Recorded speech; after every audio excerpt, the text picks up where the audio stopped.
আগামী 12ই ফেব্রুয়ারি ত্রয়োদশ জাতীয় সংসদ নির্বাচন। সেই নির্বাচনকে ঘিরে ইতোমধ্যেই পোশাক কারখানাগুলো 3 দিনের ছুটি দিয়েছে। ভোট দেওয়ার জন্য বাড়ি যাচ্ছেন পোশাক কারখানার শ্রমিক ও সাধারণ ভোটাররা। 3 দিনের ছুটি পেয়ে সাধারণ মানুষ পাড়ি জমাচ্ছেন গ্রামের বাড়ি।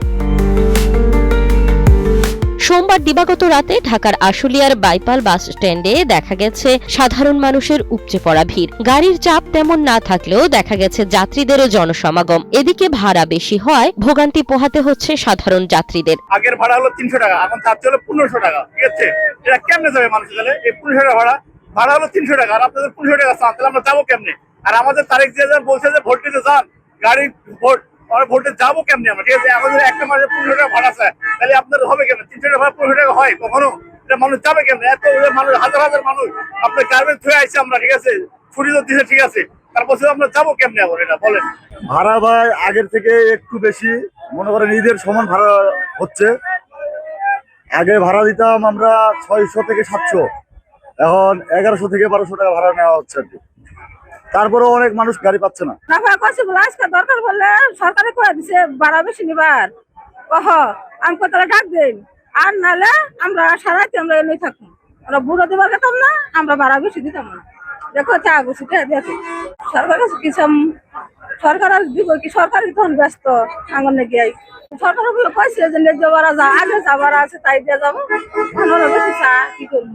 অনেক লোক নিতেছে না, তারপরে আপনার এত ভোগান্তি, ডাবল ভাড়া নিতেছে, 300 টাকার ভাড়া 1000 টাকা 1200 টাকা চাইতেছে। এতগুলো লোক ভোট দিতে যাবে কেমনে?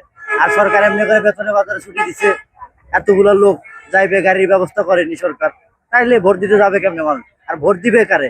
এই অবস্থা হলে পরে সরকারে ভোট দিবে? সরকার বানাবে মানুষ? কি দরকার আমাদের ভোট দিতে যাওয়া? আমাদের ভোট দিতে যাওয়ার দরকার নেই, আমরা যাবো না ভোট দিতে, সমস্যা কি? দরকার নাই আমাদের সরকার দিছে। সাধারণ যাত্রীরা অভিযোগ করছেন, বাস স্ট্যান্ডে দাঁড়িয়ে আছেন ঘন্টার পর ঘন্টা। কেউ কেউ সন্ধ্যা থেকে গভীর রাত পর্যন্ত অপেক্ষা করছেন ভাড়া কমে যাওয়ার জন্য। সরকার ন্যায্য ভাড়া নেয়ার কথা বললেও ভাড়া বাড়ায় ক্ষোভ প্রকাশ করছেন যাত্রীরা। সরকারের কাছে আহ্বান জানিয়েছেন ভাড়া কমানোর। চাইছিলাম তো, আশা ছিল যে বগুড়া যায় নিজের আসনে ভোট দেবো, সেই আশায় আমরা বাড়িতে রওনা দিছি, কিন্তু এই যে 4-5 ঘন্টা হয়ে গেল আমরা গাড়ি পাইতেছি না। এখন সরকারের মানে উচিত ছিল যে যেহেতু 4 দিনের ছুটি দিছে গার্মেন্টসের লোকের জন্য, শিল্প প্রতিষ্ঠানের জন্য, কিন্তু দরকার ছিল এরকম গাড়িটা দেওয়ার জন্য এবং ভাড়াটা কমানোর জন্য। গাড়ির ন্যায্য ভাড়া যতটুকু ততটুকু কমার জন্য তারা একটু চেষ্টা করলে আমাদের জন্য ভালো হইতো। আমরা তো মধ্য পরিবারের লোক, আমরা তো আর 50,000 40,000 টাকা স্যালারি চাকরি করি না। গার্মেন্টসে চাকরি করি, কয় টাকা পাই? 15,000 16,000, 22,000 রুম ভাড়া আছে, খাওয়া আছে, ফ্যামিলি নিয়ে বাড়ি যাওয়া লাগবে। কি করবো আমরা বলেন? 8টায় আইসি, এখনো গাড়ি পাই, উঠতে পারছি, ভাড়া 700 চাই, 1000 চাই, কেমন করে কি করি? এখন তো 2টা বাজে, আর কিছু নেই।